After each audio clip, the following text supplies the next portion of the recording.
Welcome back into the Arrowhead Pride Rapid Reaction Show. I am Steven Serda, joined as always by my guy Rocky Magana, Kramer Sansone in the background, helping us keep this thing moving. Merry Christmas, Chiefs Kingdom. Kansas City Chiefs get it done 24-10 at home against the Seattle Seahawks. Rocky, I'd really like to start today's show expressing how much I dislike Mark Sanchez as a television broadcast announcer. But let's get into the football game first. Really impressive game, I think, from the Kansas City Chiefs. There was some sloppy play, but it's Christmas, and I want to focus on the positive things. And the biggest positive to come out of today's game was the Chiefs defense. Like, they finally turned it on and finally put together a really good performance. And I think even with the offense, like, kind of slogging around in this one, I think you should be thrilled with the way the defense looked today. You only don't like Mark Sanchez because you're not a father and you don't get dad humor. Yeah, I mean, after watching today's game, my expectations of this team are sky high of this Chiefs team. Merry Christmas, Happy Hanukkah, Happy Kwanzaa, Chiefs Kingdom. Chris Jones talked a little bit this week about how when you tackle the quarterback, you have to tackle him with Christian-like love and lay him down to the ground. Well, the Chiefs defense took the Seattle Seahawks to church today. I mean, they took them down to the river to pray and knock the devil clean out of them. I mean, this was a defensive performance that we've been waiting for out of this Chiefs defense. And Seattle Seahawks are a good running team. They're a good balanced team. And I tell you what, hallelujah, this defense stepped up today on the most important of holidays, Christmas Eve and Christmas. And I am filled with joy, love, and laughter today, Steven. This is wonderful. Yeah, it's really, and I want to focus on the defense to start things off here. And, you know, the offense struggled a little bit today. There was some sloppy play. I wish they'd use Sky more than Justin Watson. But we'll get into that stuff. I want to focus on the positives here because the offense, even for, you know, it kind of being like a slog of a game, some sloppy play, I think short week, Christmas, all of that stuff, whatever. You're not worried about the offense. Like, the offense is going to have better games ahead, and you're confident about that because you have Patrick Mahomes. But the biggest question mark on this team has been this defense. And from the start, and I think it was the very first offensive play of the game for Seattle. I think Kenneth Walker broke like a 30-yard run, but then they got called back for a penalty. And after that, the defense was lights out the rest of the first half. Like, Seattle only had 107 yards of offense in the first half. 71 of it went to DK Metcalf on 2 catches. And you pretty much shut them down in the first half. And they were putting pressure on Geno Smith all day. And man, Rocky, that is going to be what wins you football games in the playoffs. Being able to put pressure on quarterbacks with just the 4 guys up front. And they were doing that all day today against the Seattle Seahawks. So I think you got to be absolutely thrilled with that defensive performance. I tell you what, in the first half, before that final drive that the Seahawks had at the end of the first half where they got 16 yards rushing on 3 rushes, the Seahawks had ran the ball 9 times for 10 yards. 9 times for 10 yards in the first half. Like, the Chiefs' run defense wasn't just like stifling or stout. They were dominant. And let's not act like Kendrick Walker III isn't a good running back. Like, this guy was a borderline, you know, top 1 or 2 running backs in his class last year. Like, this guy's a stud. He's a baller. He's a baller. Yeah. He's a complete stud. They are averaging 108 yards rushing a game coming into this game, and the Chiefs completely shut him down. And you want to talk about the front four getting pressure on Geno Smith? Let's take our hat off to Furious George Karlaftis for a second. This guy, his first 10 games of the season, has half of a sack. Has half of a sack in 10 games, and then 4 sacks in the last 5 games, plus 2 passes deflected, plus 5 hits on the quarterback. I mean, there's a learning curve coming in the NFL. We know this. And George Karlaftis is coming on. He's hitting his stride right at the right time. And, I mean, for the future of this pass rush, we needed the Chiefs to hit on this guy. And right now it looks like he's turning into the edge rusher that we hoped he would be coming in this season when he had a great preseason. I mean, George Karlaftis looks like he's figuring it out, man.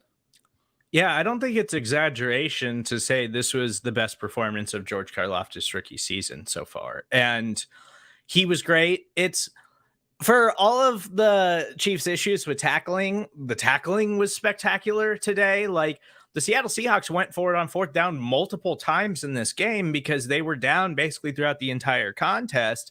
And in the first half, they couldn't stay on the field to save their lives. Like I think it was almost halftime, I think, before they picked up their first down of the game. Like the defense was just totally dominant. And multiple times today, from multiple different players on the defensive side of the ball, they came up with big plays. We saw Trent McDuffie come up with a huge tackle on a fourth down. We saw Nick Bolton come up with a huge tackle. And it's that those are the kinds of plays that we've been wanting to see from the defense, and we've kind of been chasing because of their struggles. But this one is really important because the Seahawks were, I think, easily the most difficult matchup left on your schedule. And for the Chiefs defense to get right against this opponent, it makes you feel confident about their last couple of games of the season. And hopefully they've actually turned a corner here and we can start relying on the defense a little bit more down the stretch. I mean, the one thing that it's been killing me about this Chiefs defense and their tackling is they keep on trying to go high on guys and tackle them. And you finally saw a Chiefs defense today that attacked the belt buckle. They drove through guys. They wrapped them up. And you know that Nick Bolton, L'Jarius Sneed, Frank Clark, these guys are all super solid tacklers, and they're always going to be good tacklers. But you know what? Recently we saw Willie Gay miss some tackles. We saw Jalen Watson miss some tackles. And guess what? Those guys showed up today. They put their shoulder in the guy's gut. They drove through him, and it looked like the Chiefs made a commitment to tackling today. And it was on a day when it is frigidly cold out there. It is freezing. That is not the sort of weather where you wake up in the morning and say, you know what I want to do? Run full force and slam my body into another grown man and drive him into the hard tundra of Arrowhead Stadium. And the Chiefs said, you know what? Like, body damage be damned. We're going to shut down the run today. We're going to tackle. We're going to commit to it. We're going to rally to the ball, and we're going to shut them down. And that's exactly what they did. They said, we're going to shut down DK Metcalf, and we're going to stop the run.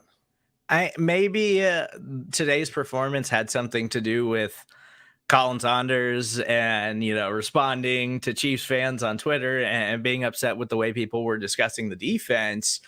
I don't really care what made it happen as long as it happens, because this has been the issue for weeks now. And today that defensive line looked like it was the best part of the defense. And that's what they need. We need the defensive line to be the best part of the defense moving forward, because that the secondary can be a little suspect. Like, we've got exciting young players back there, but we know those safeties aren't elite. We know that's an issue for this Chiefs defense. And so it's a lot easier to make plays when the guys up front are putting pressure on quarterbacks. And we saw that all throughout the game today. I know, Kenneth Walker winds up finishing with over 100 rushing yards in this game. And the Chiefs let up a little bit in that regard. I think in the second half too, Seattle was trying to focus more on the run and realizing, we don't want to go shot for shot with this offense. And we don't have Tyler Lockett today. And we're banged up all across the board at our pass catchers. And so there was a little bit more of a focus to rush the football in the second half of this game. But I don't even care. You gave up 100 yards to Kenneth Walker, whatever. You were putting pressure on the quarterback all day, and that's all that I care about. That's all I want to see on a weekly basis from the Chiefs defense moving forward. If a team has to contest to try to figure out their run game and commit to the run in the second half when you're already up over 2 scores, then I'll take those odds every single time. I mean, like you said, this front four of this defense really showed up today. There was one play early in the first half where I think Mike Dana might have knocked the soul out of Kenneth Walker when he would try to cut it back across the middle. He just laid the wood, and Kenneth Walker went flying backwards. It was a thing of beauty to watch today. Like the gap assignment, the gap assignment that the front four played was amazing. How many times did you see Kenneth Walker start inside and he had to try to bounce it outside, and then one of the linebackers or defensive backs was there waiting for him, and then they gang tackled him on the outside? There was nowhere for him to go on the inside in the first half, and then nowhere to go on the outside. It was just a dominating performance by the defense from top to bottom. in this game. I don't care that they scored a late touchdown even. Like, those are garbage time points when it doesn't matter. Like as far as I'm concerned, this Chiefs defense gave up 3 points today. Like, this was a dominating performance. And let's not act like Geno Smith is some chump. He's a Pro Bowl quarterback this year. Mike Dana was great today. The defensive line just as a whole was spectacular today. Chris Jones ends the game with another sack on Geno Smith, and credit to defensive coordinator Steve Spagnuolo, who we saw L'Jarius Sneed kind of shadowing DK Metcalf throughout this game. And DK still winds up as Seattle's leading wide receiver in this game, but most of it came on a couple of big plays. But it credit to Spags for identifying, hey, our corners are kind of small. It seems like we have huge issues with these big physical guys. And the most physical corner I got is L'Jarius Sneed. And so we saw Trent McDuffie playing a lot in the slot today. L'Jarius Sneed was playing on the outside.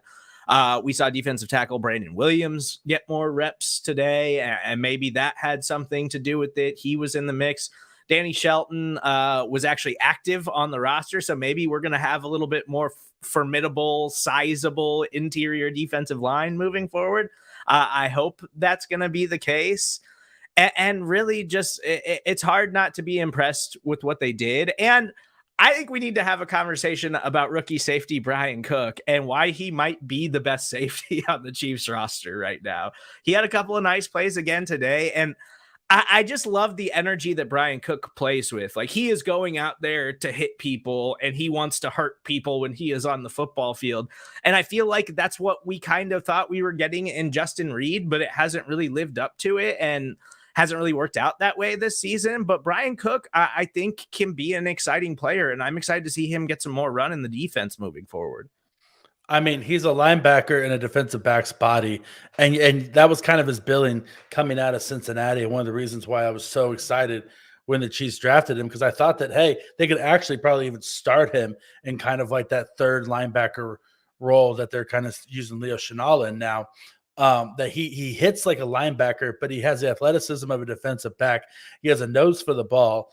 I don't think it's any stretch of the imagination to say that, he's getting better every single game, and that he might, if he's not now the best safety on this team, he very well may be in very short time. And you're right, Steve Spagnuolo, he identified early in the week that DK Metcalf was pretty much their only threat in the passing game.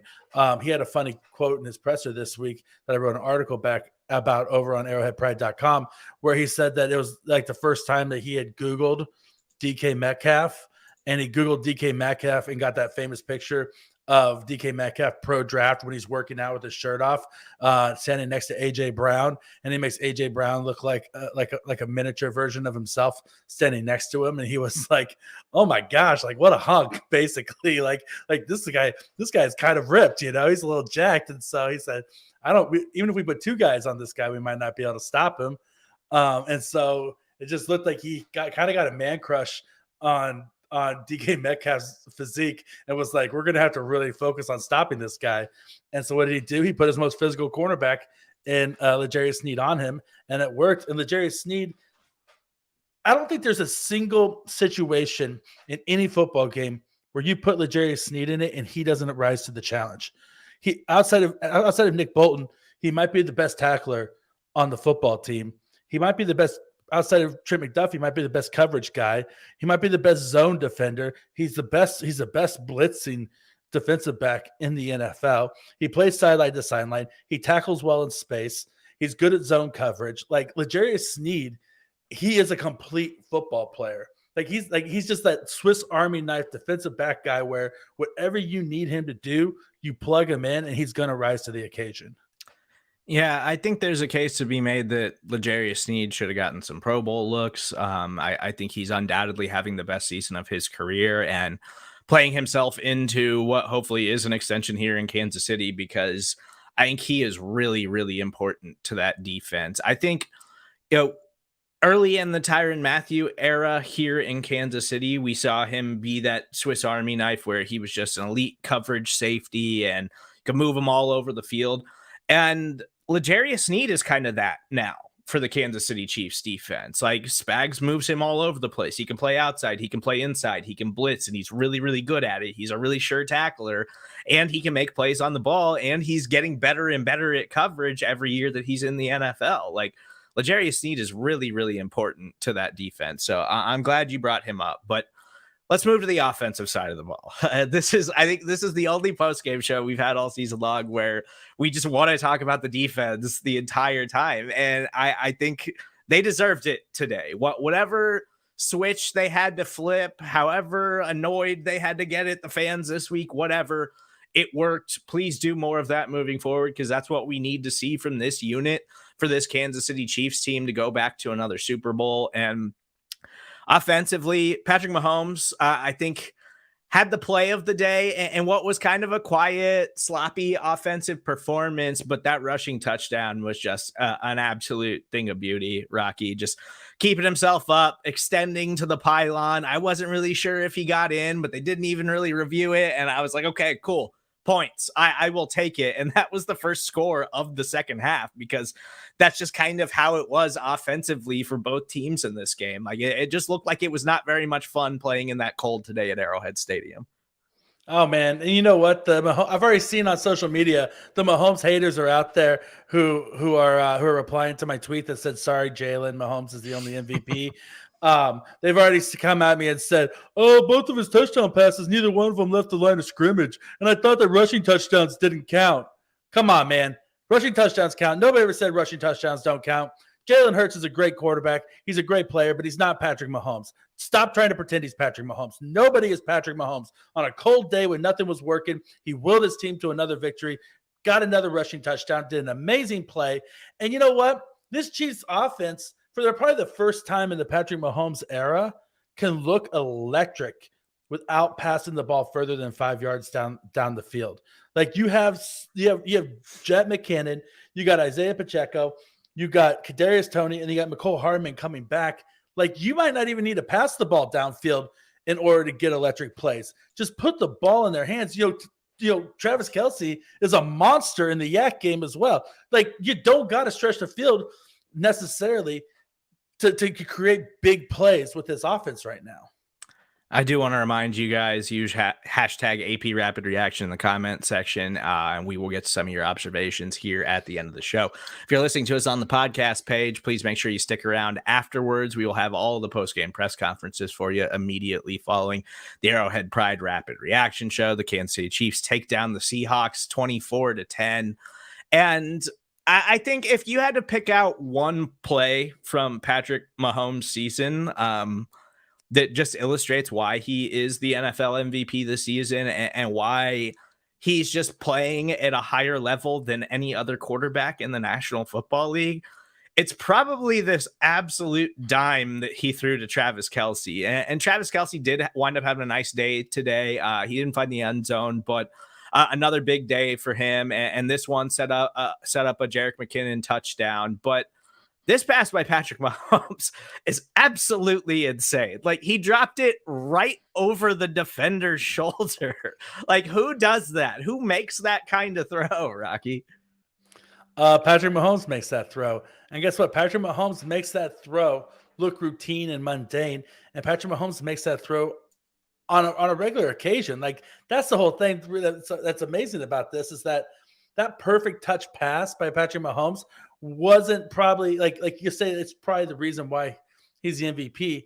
It's also probably not one of his best 10 throws of the season, to be honest, right? You know, and if you figure in his running plays as well, and it's amazing, you know, Michael Jordan touchdown, you know, over the end zone, and the diving pylon this game, and I mean, just the list goes on. Like that's the whole thing is that the only reason why there's a conversation about is Patrick Mahomes the MVP is because he makes the amazing look routine, because he does it so frequently that when another player does something that Patrick Mahomes does every single game, it looks out of the ordinary and astounding for them.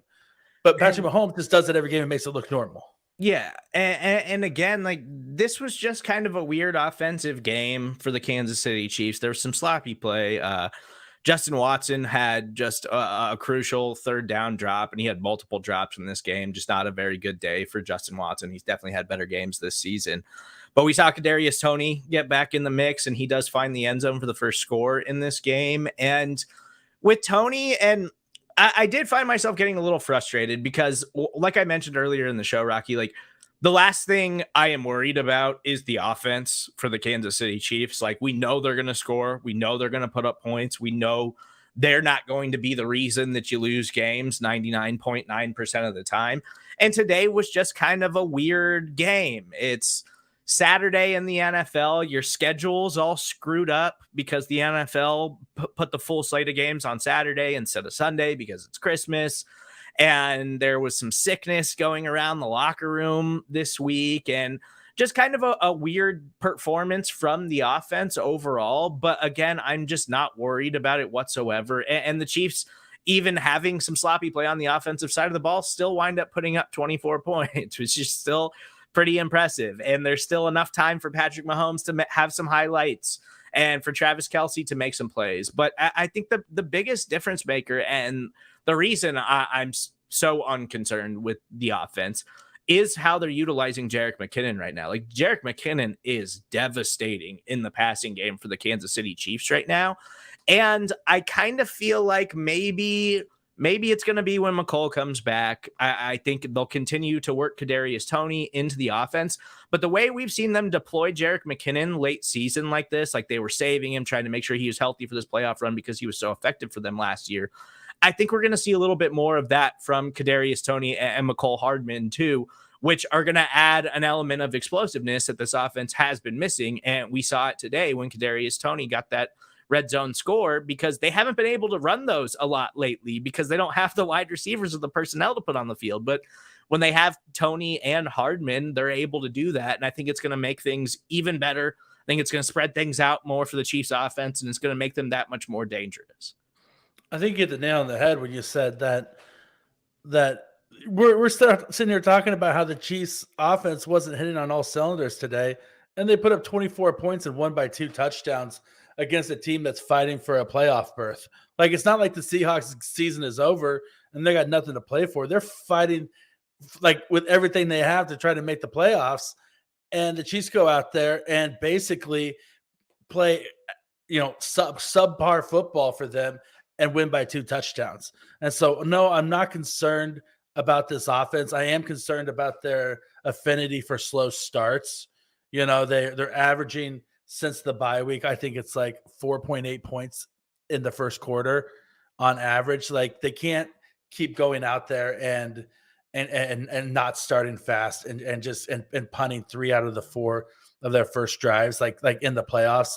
But that being said, they have so many weapons. And like you said, Jerick McKinnon, like in the last 3 weeks, outside of Patrick Mahomes, he's the best player on offense for the Chiefs the last 3 weeks. He's the Chiefs MVP for the month of December if Patrick Mahomes isn't on the team. I mean, he's played amazing. So I'm not concerned about this offense. I think that they're trying to get through the season. They're doing what they have to do. And that when the lights come on in the playoffs, they'll turn it on. And I think that the reason why we haven't seen McCole Hardman, I think that if the Chiefs were fighting for a playoff berth, we probably would have seen McCole Hardman. But I think that they don't need him to get through the rest of their season, and so they're saving them for the playoffs. And we've really seen them as a team just slow play these injuries all year long because. And there's a reason, credit to the Chiefs, that they've been so successful at keeping guys on the field over the last few years. And it's because they take every injury pretty seriously, and they are never in a hurry to rush anybody back onto the football field. And it's worked out in their favor.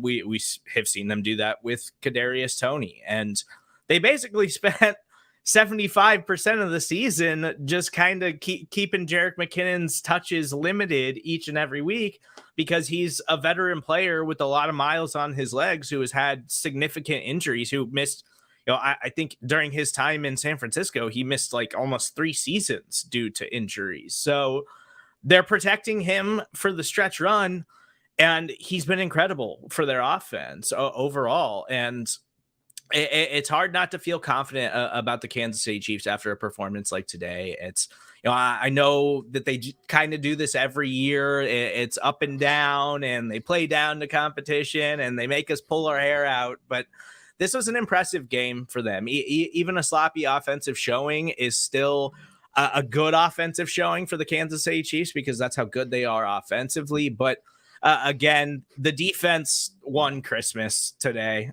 The defense, I'm almost more excited about the defensive performance today than I think I am any offensive performance on the season, because that's how much it matters in the playoffs. Like, this defense has to play like that every single week.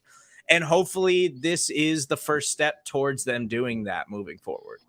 I mean, the defense having a great game today is kind of like, so I'm a Jayhawks fan. It's kind of like the Jayhawks football season this year. We're stoked that the Jayhawks made a bowl game because they never make a bowl game. We're stoked that the defense had a great game today because they don't always have great games. This isn't like with the offense where we have great games every single week. So, yeah, be stoked about it. Be 100% stoked about it. And going back to Jerick McKinnon for a second, I think that we forget that. Do you know who was standing on the sidelines for the San Francisco 49ers in street clothes watching the Chiefs beat his team in the Super Bowl? Jerick McKinnon. Jerick McKinnon was on the sidelines last time a team that he was on was in the Super Bowl. And I think that sticks with you. And I think that he remembers that. And I think that he is hungrier than almost anybody else on this offense to get back to the Super Bowl and to be a part of winning a championship. I think if you remember back when the Chiefs won the Super Bowl, Damian Williams, after every single game, when they talked to him, he said, "Dog, you don't realize how hungry we are, dog, we're so hungry." It seemed like every single press conference was Damian Williams talking about how hungry they were. And I think that Jerick McKinnon is starving right now for that championship. Like, he wants that championship in his career. Travis Kelce said on the New Heights podcast this week, shout out to the New Heights podcast this week, that on that final play last week in overtime, Jerick McKinnon told Patrick Mahomes, "Give me the ball and I'm going to take it to the house." Right? And Travis Kelce said, "Bro, we've run that play 4 times. Why didn't you take it to the house the other 4 times?" He said, but it's just one of those moments where he was feeling it, right? Yeah.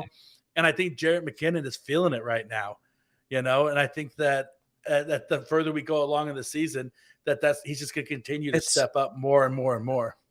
And yeah, the strategy and the way they've managed him this season has really, really worked out for them. And I really thought we were going to see a lot more Isaiah Pacheco today, because the Seahawks have been getting absolutely gashed on the ground. But as is typical Chiefs fashion, it's just, no, we don't care what the weather's like. We want to throw the football. That's what we do. That's how we operate. But I also think part of it is, and Pacheco had a nice long gain on a reception today too, and he finished the game with a reasonable stat line, had another solid performance. I just thought we were going to see him rush the football a lot more today, but I think part of it is Jerick McKinnon has just been so incredible that they can't not put him on the field right now. Like, he just looks like he is, outside of Travis Kelce, like Jerick McKinnon, it might be the second best offensive weapon for the Kansas City Chiefs right now. And man, we're just seeing the depth, and we still know that there's an added dimension that they can add to this thing down the stretch with McCole Hardman and Kadarius Toney if they continue to work him into the offense more, which I think they will do. So I still don't even think we've seen the full ceiling of the Chiefs offensively just yet, even this late in the season. 100%. I think that, honestly, it's nothing but sunny skies moving forward.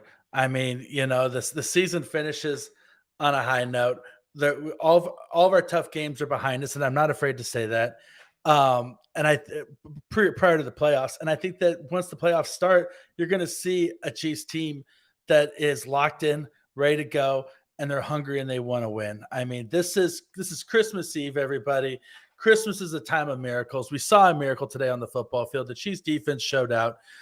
Santa Claus is coming to town tomorrow, and guess what he's going to bring us? He's going to bring us a deep playoff run. That's what I think, that Santa Claus is bringing a deep playoff run for your Kansas City Chiefs. And so you should be happy and just slam some eggnog tonight and have a merry, jolly, good old time. The Chiefs improved to 12-3 on the season, still very much in the running for the number one overall seed in the AFC bye. The Bills did take down the Bears today. Unfortunately, Chicago put up a pretty good fight. They kept it close for a while, but Buffalo ultimately pulled away. They've got a massive game against the Cincinnati Bengals next week that could wind up deciding who gets home field advantage in the AFC playoffs. So big win for the Kansas City Chiefs. They take down the Seattle Seahawks 24-10. We got a couple of your observations that we're going to get to before we get out of here. And as always, make sure you stick around afterwards. We got all the post-game press conferences coming up for you. We have any comments, Kramer? You guys think this unit as a whole is good enough to take it all at the end of the season? Do you mean the defense or the offense? Because I think the offense is good enough. You just need the defense to be reliable in any way. Like, they have issues creating turnovers, and that's a problem. But if the offense cannot turn the football over, then you can help the defense a lot, because that's been the biggest issue for them recently is the offense turns the football over and the defense isn't good enough to respond on a quick turnaround, short field, and make plays, because they just don't force turnovers. Like, it's just not something this defense does. And at this point, we've got a large enough sample size to know that that's not how they make plays. So the biggest thing is them winning up front with that defensive line. If they can create pressure just by rushing for and not having to dial up these blitzes from Spags, that's going to be huge in the playoffs. So yeah, if they continue to do that, I think the defense is good enough to get you where you want to go. Yeah, all the defense has to do is key to a team at 21 points or below.